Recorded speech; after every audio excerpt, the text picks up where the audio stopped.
Ողջույն, եթերում հարցազրույցն է, զրուցելու եմ Հանուն Հանրապետության կուսակցության ղեկավար Արման Բաբաջանյանի հետ։ Բարև ձեզ։ Շնորհակալ եմ հրավերն ընդունելու համար։ Պարոն Բաբաջանյան, Հայաստանի խորհրդարանի պատգամավորները երկրորդ եւ վերջնական ընթերցմամբ ընդունել են Եվրամիության անդամակցության գործընթաց սկսելու ձեր կողմից ներկայացված օրինագիծը։ Ռուսական կողմից արդեն արձագանք կա, մասնավորապես Օվերչուկն խոսել, պնդելով, թե Հայաստանը չի կարող երկու աթոռի վրա նստել, ասում է, որ Երևանը պետք է ընտրություն կատարի Եվրասիական տնտեսական միության եւ Եվրամիության միջև։ Նախ ձեր գնահատականը եւ արդյոք իսկապես այս օրենքի նախագծով, արդեն օրենքով որոշակի խնդիրներ չեն առաջանալու Հայաստանի համար տնտեսական եւ քաղաքական տեսանկյունից։ Այսն եզակի հայտարարություններից է, որ չեմ կարող չհամաձայնել Օվերչուկի հետ։ Այո, Երևանը չի կարող եւ չպետք է նստի երկու աթոռների վրա միաժամանակ,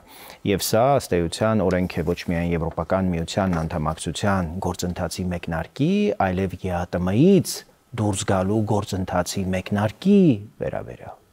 Ինչքան էլ մենք ուզենք կամ ոչ, եւ ես շատ կուզեի, որպեսզի պաշտոնական Երևանը գոնե հրապարակայնորեն արդեն հասկացներ, որ մեր հաջորդ քայլը լինելու է օրինակ DCFTA-ին կամ ասոցիացման գործընթաց ձեռնարկելուն կամ այդպիսի գործընթաց հարուցելուն միտված։ Երևանը պիտի անհապաղ սկսի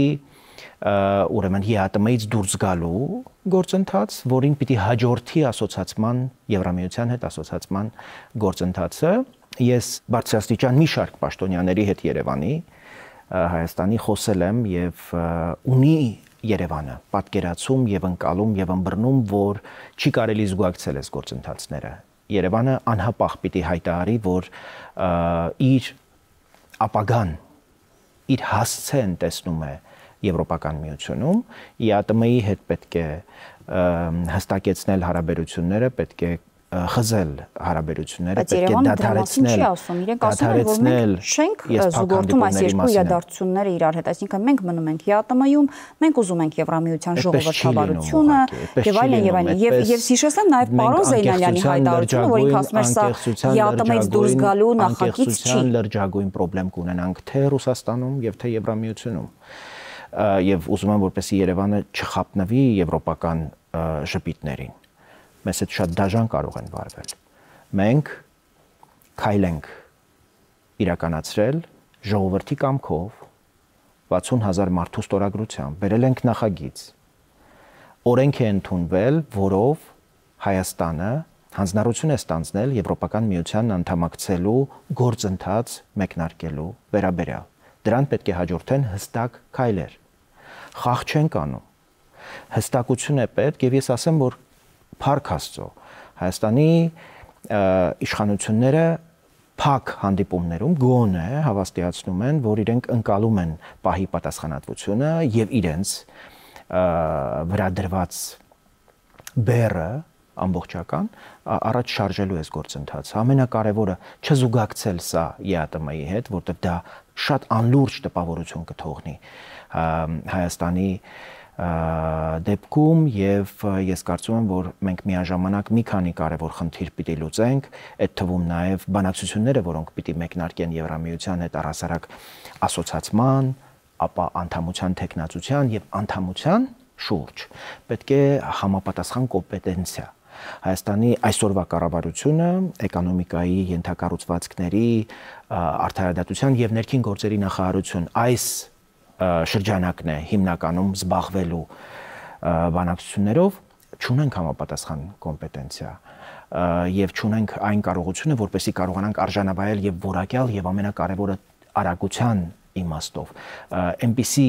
բանակցություններ վարենք, որոնք երկիրը արագ կկարողանան հասցնել անդամության տեխնացուի կարգավիճակի եւ անդամության։ Դուք դա ինձ լավ գիտեք, որ արագության տեմպի մասով երբ ասում եք, անհնարին է, որովհետեւ շատ երկրներ կան, որոնք տարիներ շարունակ կամ տեխնացուի կարգավիճակի մեջ են գտնվում, կամ առհասարակ չեն կարողանում Եվրամիության անդամ դառնալ։ Եթե դուք նկատի ունեք, ինչ առավելություն ունի Հայաստանը, ներողություն, որ կարող է շատ արագ տեմպով գնալ, նույնիսկ եթե Հայաստան դա ուզի։ Եթե քաղաքական կամք կա ներսում երկրի եւ կա ընդհանրապես համերաշխություն այս գաղափարի շուրջ, կոնսենսուս այս գաղափարի շուրջ, մեզ ոչինչ չի խանգարում մեր կոմպակտ, փոքր լինելը շատ արագ տեմպերով եվրոպական ստանդարտներին համապատասխանելու։ Ես հասկանում եմ, որ մենք շատ հեռու ենք այդ ստանդարտներին, բայց այդ քայլերը պիտի հիմա ձեռնամուխ լինենք այդ քայլերը իրականացնելուն եւ պիտի ցույց տանք մեր գործընկերներին Եվրոպական միությունում, Միացյալ Նահանգներում, որ մենք լուրջ ենք տրամադրված եւ մենք խաղեր չենք խաղում եւ մենք չենք պատրաստվում միաժամանակ ուրեմն բավարարել Ռուսաստանի եւ ուրեմն արևմուտքի, հավաքական արևմուտքի այսպես համակրանքը, այդպես չի լինում։ Հստակություն է պետք եւ Գյումրիի ընտրություններից հետո մեր առաջին հարցերից մեկը, որ իշխանության առաջ պիտի դնենք, հենց սա է՝ գործնականացնել, առարկայացնել եւ շատ արագ մշակել ճանապարհային քարտեզը այն գործողությունների, որ պետք է Երևանն ու Բրյուսելը միասին ուրեմն կազմակերպեն եւ ռազմավարությունը, որոնք են լինելու այն քայլերը եւ որն է լինելու մեր համապատասխան գործողությունը, ինչ շրջանակ է բանակցելու Եվրոպական միության հետ, Եվրոպական միության կարծում եմ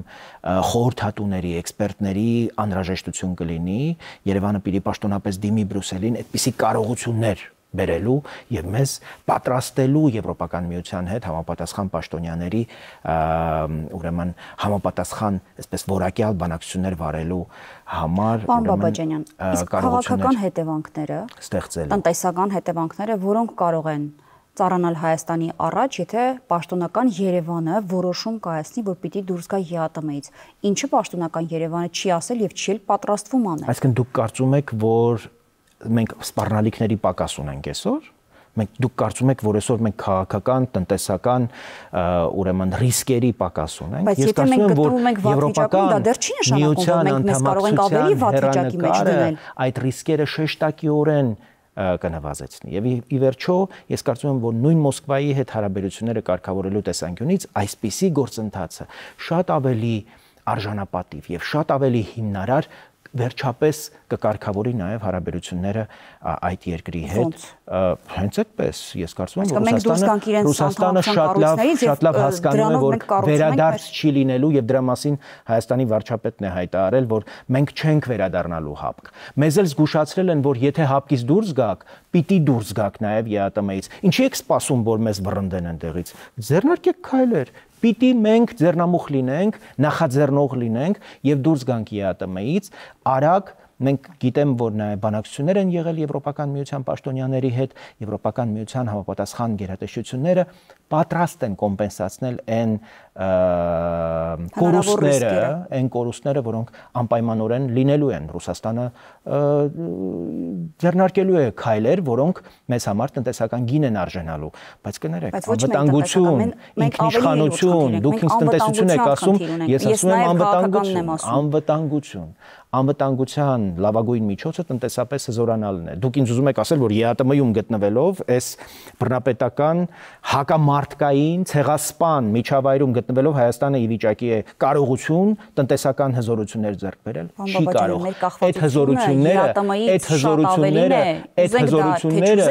Այդ հզորությունները միայն արևմուտքում են եւ այդ կախվածությունը 2013 թվականին մեզ թոքի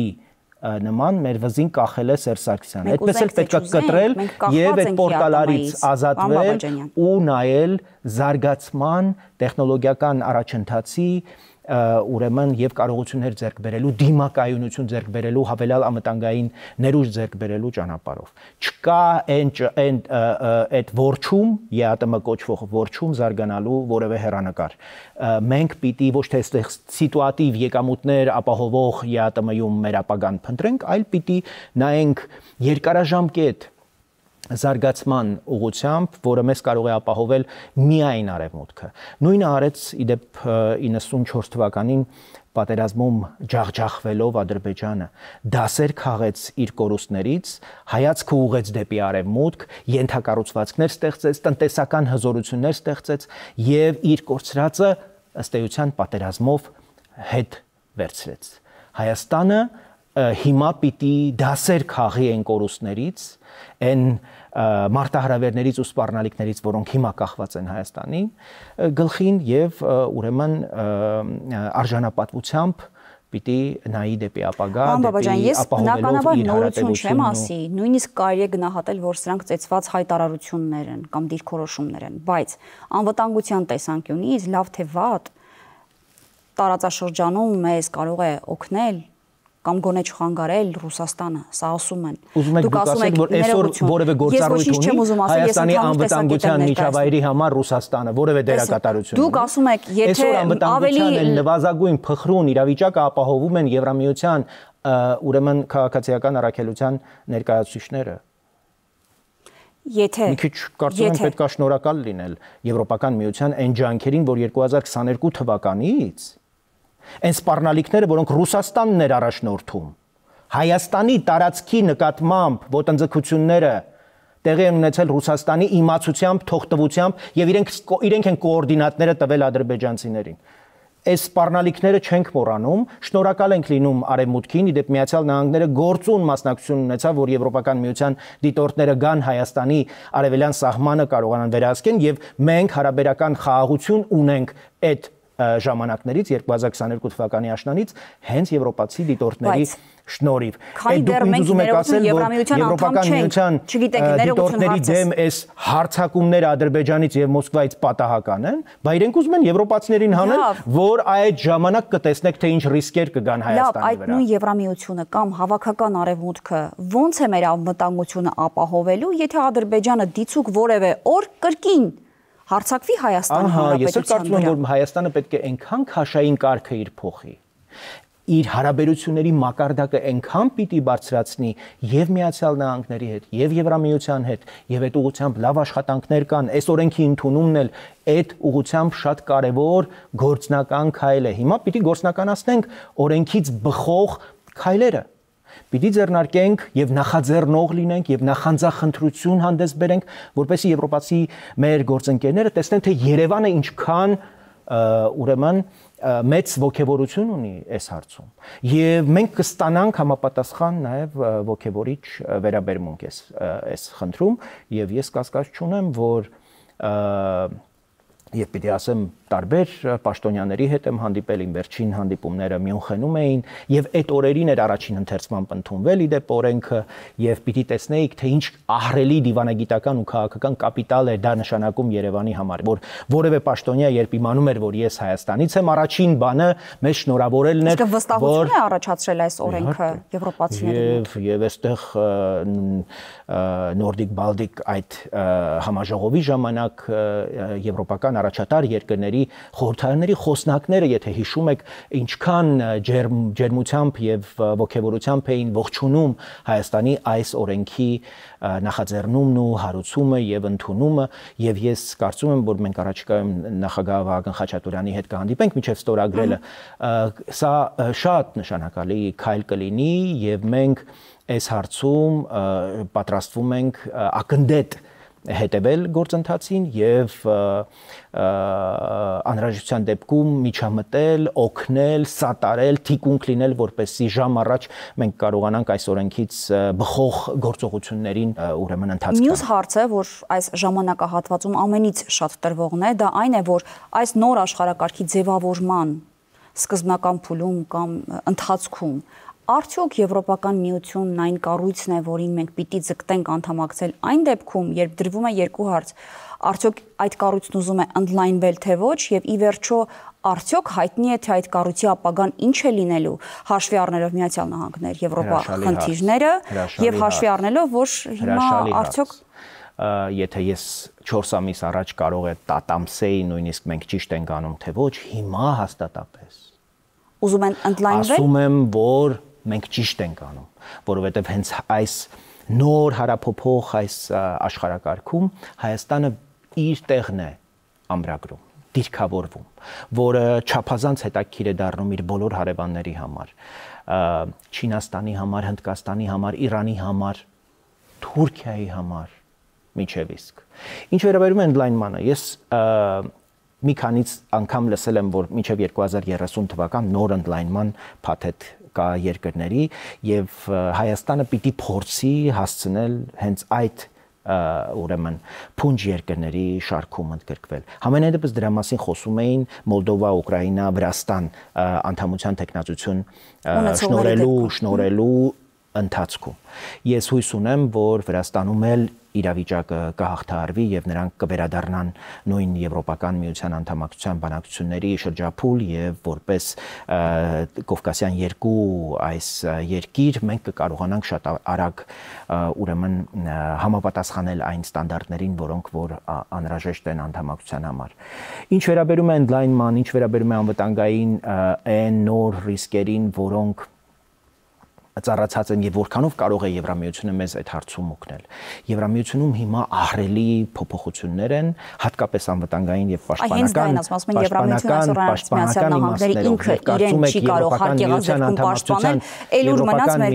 քաղաքացիական առաքելության ներկայությունը Հայաստանի սահմանին ինչ է նշանակում։ Հիմա սա Հայաստանի սահմանը թե Եվրոպայի սահմանը։ Կներեք, ես կարծում եմ, որ Հայաստանը պիտի ձգտի այդ քաղաքացիական ներկայությունը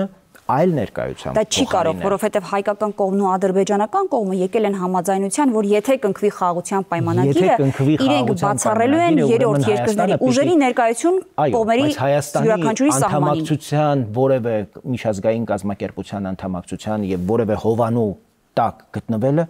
այդ պայմանագրով որևէ արգելք եւ որևէ կաշկանդող հարց չկա։ Այս պահին օրինակ Է5 կոչվող պաշտպանական հովանոցն է ստեղծվում Մեծ Բրիտանիայի եւ Ֆրանսիայի առաջնորդությամբ։ Կարծում եմ, որ Հայաստանը գործուն քայլեր պիտի ձեռնարկի, որպեսզի այս կամ այն կերպ մաս լինի եվրոպական անվտանգային եւ պաշտպանական այն նոր համակարգերի, որոնք որ հիմա ձևավորվում են, ոչ միայն շահառու լինելու այդտեղ, նաեւ ներդրում ունենալու։ Ինչու ոչ, որովհետեւ մենք հասկանում ենք, որ Կենտրոնական Ասիայի եւ Հարավային Կովկասի այս նոր ձևավորվող լոգիստիկ միջանցքը կենսական կարևորություն է ունենալու Եվրոպական միության համար եւ այս տարածաշրջանը շահերի ահռելի կուտակում է ենթադրում եւ այստեղ շահեր կան, այստեղ հետաքրություններ կան եւ Եվրոպական միությունը հաշվի առնելով Հայաստանի այս ձգտումները, որոնք մենք հիմա որոնց պետք է միս ու արյուն տանք, այստեղ նաեւ անվտանգային եւ պաշտպանական միջոցառումներ պետք է իրականացվեն, Հայաստանի մասնակցությունը պիտի ավելի զգալի լինի, ավելի նյութական լինի եւ ես հույս ունեմ, որ այս գիտակցումը կա։ Ես ճիշտ ասած այնքան էլ լավատես չեմ, որ գործող կառավարությունը համապատասխան ուրեմն կոմպետենցիա ունի այսպիսի հարցեր եւ այսպիսի բանակցություններ վարելու հույս ունեմ, որ առաջիկա գործընթացները, թվում նաեւ համապետական ընտրությունները որակական փոփոխություններ կբերեն նաեւ իշխանության ներսում եւ մենք ավելի որակյալ կարողություններով ավելի որակյալ իշխանությամբ կկարողանանք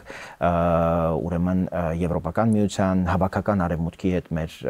գործընկերությունը ամրապնդել, խորացնել, զարգացնել որքան հնարավոր է։ Գանք խաղաղության պայմանագրին եւ այս թեմայով էլ ամփոփենք զրույցը։ Շաբաթներ արդեն մենք գիտենք, որ Հայաստանի ու Ադրբեջանի միջև ձեռք է բերվել համաձայնություն, հաստատվել են վերջին չհամաձայնեցված կետերը, բայց Ադրբեջանից նույնիսկ հենց այն պահին, երբ հայտարարվեց, որ համաձայնությունը արդեն իսկ եղած է եւ իրենց ասելով հայկական կողմը համաձայնվել է իրենց առաջարկներին, ադրբեջանական կողմը ելի առաջ քաշեց իր, այսպես ասած, նախապայմանները, սահմանադրությունը փոխեք, Մինսկի խմբի լուծարումը իրականացրեք, նախորդ օրն էլ իրենցից հայտարարություն կար այն մասով, որ իրենք ասում են, որ այս պայմանագիրը ստորագրելու հնարավորությունը հավերժ չի լինելու եւ այն բաց թողնելը մեծ սխալ է լինելու, սա Ադրբեջանի նախագահի հատուկ հանձնարարականներով ներկայացուցիչներ ասել։ Սա այն դեպքում, երբ հայկական կողմն ասում է, յուրաքանչյուր պահի ես արդեն պատրաստ եմ ստորագրելու, եկեք բանակցենք տեղի եւ ժամանակի շուրջ։ Ադրբեջանը շարունակում է նմանատիպ հայտարարություններ, նախապայմաններ եւ այլն եւ այլն։ Այս իրավիճակը ոնց եք դուք գնահատում եւ ոնց եք պատկերացնում այս կետից առաջ շարժվելը։ Բնական եւ շատ ուրախ եմ, որ այս հարցը կապեցիք նաեւ նախորդող թեմային, խաղաղության օրակարգը, եթե մենք իրապես հավատում ենք այդ օրակարգին, Եվրոպական միության անդամակցության այս գործընթացի անկախտելի մասն է։ Հայաստանը պիտի հզորանա, Հայաստանը տնտեսական, տեխնոլոգիական, ենթակառուցվածքային, տիեզերական հզորություններ պիտի ստեղծի, որպեսզի հավասարակշռությունը կարողանա վերականգնի եւ այս պայմանագիրը միայն դրանից հետո հնարավոր կլինի ստորագրել։ Բայց հիմա Հայաստանին հիմա է դա պետք։ Լինելու որևէ ստորագրություն։ Այո, Հայաստանին պետք է, Ադրբեջանը չի համաձայնելու, քանի ունի առավելություն Հայաստանի նկատմամբ եւ ավելին հասնելու հնարավորություն։ Հայաստանը մի խնդիր ունի՝ զարգանալ, հզորանալ իր կարողությունները ամրապնդել որքան հնարավոր է։ Դա հնարավոր է բացառապես Արևմուտքի հետ։ Դա հնարավոր է բացառապես Եվրամիության հետ այս գործընթացը մեկնարկելով։ Դուք եթե հիշում եք 2021 թվականին պատերազմից հետո 2.6 միլիարդ եվրոյի ուրեմն դրամաշնորհի ոչ միայն չեկավ, Հայաստանը չկարողացավ յուրացնել այդ փողերը։ 2026 թվականին ավարտվում է այդ ծրագիրը։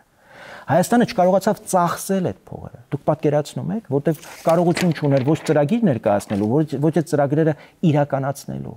Մենք մոտ 1 միլիարդ է այդ փողերի չենք ստանալու միայն նրա համար, որ այդ կարողությունը չունենք այստեղ ծրագրեր իրականացնել։ Այստեղ է ողբերգությունը։ Եվ այստեղ պիտի մենք աշխատանք կատարենք համահայկական ներուժը նաև օգտագործելով եւ հրավիրելով նոր ծրագրեր, նոր գաղափարներ, նոր հնարավորություններ իրագործելու Հայաստանում եւ ստեղծելու այնպիսի միջավայր, որ հնարավորություն կտա հենց այս հարաբերփոխ աշխարհում, հենց Հայաստանում սկսելու գործ, Հայաստանում իրագործելու այդ գաղափարներն ու նպատակները։ Հետևաբար ես կարծում եմ, որ խաղաղության հասնելու ամենակարճ ճանապարհը եւս Եվրոպական միության հետ ավելի խորացնելն է եւ եվրոպացի դիտորդները Եվրոպական միության հետ մեր սերտ համագործակցությունը ցույց է տվել, թե որքան արդյունավետ է ընդհանրապես համագործակցությունը եւ տեսեք թե ինչքան խանդով են անընդհատ մեր հակառակորդները ուրեմն արտահայտվում Հայաստան Եվրամիություն հարաբերությունների կապակցությամբ հիշեք ապրիլի 5-ի հայտնի այդ հանդիպման վերաբերյալ Ռուսաստանի, Ադրբեջանի, Թուրքիայի այսպես սինխրոն հայտարարությունները, որոնց մաս էին ուզում դարձնել նաեւ Իրանին, Իրանն էլ իրենց համապատասխան պատասխանը տվեց, սրանք կարևոր քայլեր են, որոնք պիտի իրագործվեն մինչև Հայաստանը չվերականգնի իր հավասարակշռությունը, մինչև բալանսը տարածաշրջանում, ուժային բալանսը, կարողությունների, տնտեսական հզորությունների, տեխնոլոգիական ուրեմն առաջընթացի բալանսը չկարողանանք վերականգնել, չի լինելու խաղաղության պայմանագիր։ Մեր գլխավոր խնդիրը Հայաստանը այսօր ունենալով Միացյալ Նահանգների հետ ռազմավարական գործընկերության պայմանագիր, մենք պիտի անվտանգության, պաշտպանության շուրջ ունենանք համապատասխան հարաբերություններ Եվրոպական միության եւ առանձին անդամ երկրների հետ։ Դա էապես ավելացնելու է Հայաստանի քաշային կարգը։ Այդպիսի Հայաստանի հետ Հայաստանը արդեն գործուն քայլեր է կատարել։ Այսպեսի Հայաստանի հետ շատ դժվար է պատերազմել։ Երբ մենք տեսնում ենք Ադրբեջանից սպառնալից հայտարարություններ, նախապայմաններ, երբ մենք տեսնում ենք, որ Ադրբեջանը անընդհատ ապատեղեկատվություն է տարածում, ձեր ասածով չի ստորագրելու այն համաձայնությունը, որը նույնիսկ իր կողմից է եղել իրենց առաջարկների մեր կողմից համաձայնությամբ։ Ներկա իրավիճակում մենք ինչ կարող ենք անել, թողնենք ապագան։ Ապագայում ձեր ասածները գուցե իրագործելի լինեն, բայց ներկայում մենք ինչ կարող ենք անել, որ Ադրբեջանին թույլ չտանք ցանկության դեպքում կամ մտայնության դեպքում հարձակվելու կրկին Հայաստանի վրա։ Ասոցիացիան շուրջ պիտի սկսի Հայաստանը բանակցել։ Դա էապես կփոխի Հայաստանի դիրքավորումը, շատ ավելի կմոտեցնի մեզ Եվրոպական միությանը։ Ադրբեջանը լրջագույն խնդիրներ պիտի ունենա եւ զգուշացում պիտի ունենա Եվրոպական միության մեր գործընկերներից։ Թող հիմա ունենա։ Ես կարծում եմ, որ միջև հիմա եթե սպառնալիքները կոնկրետ գործողության էսկալացիայի չեն հասել, այդ ձեզ թվում է մեր սիրուն աչքերի համար, հա։ Այդ նրա համար է, որ Հայաստանը Եվրոպական միության եւ Միացյալ Նահանգների հետ 2022 թվականից իրապես գործնականացրել է իր հարաբերությունները Արևմուտքի հետ եւ Արևմուտքը տեսել է, որ վերջապես Հայաստանը չի կեղծում, վերջապես անկեղծ է իր մղումների մեջ եւ դա է եղել կանգնեցնողը ռուսները որքան էլ փորձում էին սադրել Ադրբեջանին հարձակվել Հայաստանի վրա, դա չի հաջողվել։ Մինչև 2023 թվական Ղարաբաղում տեղի ունեցած իրադարձությունները ամեն ինչ անում էին ռուսները, որպեսզի հայերին Հայաստանին նորից մտցնեն այդ պատերազմի մեջ։ Դա տեղի չի ունեցել բացառապես Արևմուտքի նույն այդ Արևմուտքը թող հիմա ստիպի Ադրբեջանի, որ Ադրբեջանը ստորագրի այդ պայմանագիրը։ Եթե կանգնեցնում է, ապա ինչու չի կարող ստիպել որ ստորագրի։ Համապատասխան հայտարարություններ եւ եթե Արևմուտքը իրապես նախանձախնդիր է եւ հետեւողական է իր հայտարարություններում, կլինեն այդպիսի ճնշումներ։ Ես անկեղծորեն չեմ հավատում այդ ճնշումներին։ Ես հավատում եմ մեր կարողություններ ձեռք բերելու այն հնարավորություններին եւ այն բացված պատուհանին, որը մեր առաջ կա, եւ ես կարծում եմ մենք այդ ուղղությամբ մեր ջանքերը պիտի գործադրենք, աշխարհն էլ պիտի տեսնի, որ մենք այդ ուշքումիկներս այդ պայմանագիրը ստորագրելը չի, այլ ներքուստ ուժեղանալը, ուժեր կուտակելը եւ ստանդարտաժեշտության Ուրեմն երբ պահը կգա, այդ պայմանագիրը ստորագրելը։ Վերջին հարցը, պարոն Բաբաջանյան, հաշվի առնելով, որ կողմերը եկել են համաձայնության այդ տեքստի վերաբերյալ, որոնցից մեկը մի կետը վերաբերում էր երրորդ երկրների ուժերի չտեղակայման համաձայնությանը։ Բնականաբար, ինչպես վարչապետն է ասում, խոսք չկա այդ համաձայնության մեջ, որ եվրադիտորդների մասին է հարցը։ Բայց այդուամենայնիվ մենք գիտենք, որ Ադրբեջանը կոնկրետ եվրադիտորդների ներկայության շուրջ է անընդհատ մեզ փորձում ասել, որ մենք նրանց պիտի դուրս բերենք մեր սահմաններից։ Մեզ մոտ պաշտոնական տեսակետ կա առ այն, որ գուցե քննարկենք նրանց մանդատի փոփոխության հարցը եւ եթե կողմերի միջև դիցուք ստորագրվի այդ խաղաղության պայմանագիրը, նրանց ներկայությունը այսպես թե այնպես արդեն սահմանի երկայնքով կարելի է քննարկել։ Ներողություն։ Եթե դուք եւ ձեզպես շատերը պնդում են, որ հենց եվրադիտորդների ներկայությունն է, որ նաեւ Ադրբեջանին թույլ չի տալիս, որ իրենք հարձակվեն։ Եթե հայկական կողմը համաձայնություն է տալիս քննարկելու նրանց մանդատը, գուցե հետ քաշելու սահմանից, գուցե առհասարակ Հայաստանից դուրս բերելու, մենք մեր անվտանգության հետ կապված խնդիրներ չենք ստեղծի մեզ համար։ Ամենևին կարծում եմ, որ եթե խոսքը ոչ միայն պայմանագրի մասին է, այլև դրանից բխող դեմարկացված եւ դելիմիտացված հատվածների, այն հատվածները, որոնք որ դեմարկացված դելիմիտացված են, այնտեղ Եվրոպական միության դիտորդները անելու բան չունեն։ Սահմանապահները երկու երկրների, ոնց որ հիմա Տավուշի այդ փոքր հատվածում 14 կիլոմետրանոց հիմա իրականացնում են ծառայություն։ Դիտորդները ունեն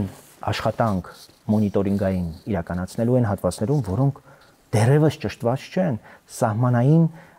դելիմիտացիայի եւ դեմարկացիայի աշխատանքներ։ Այս պայմանավորվածությունն այնպես է, որ ամբողջ սահմանի երկայնքով են չէ դուրս գալու։ Այո, եթե պայմանագիրը կնքվում է եւ եթե դեմարկացվում եւ դելիմիտացվում է սահմանը Այդպիսի համաձայնություն կա եւ եթե հիշում եք տարեսկզբին փոխվարչապետերի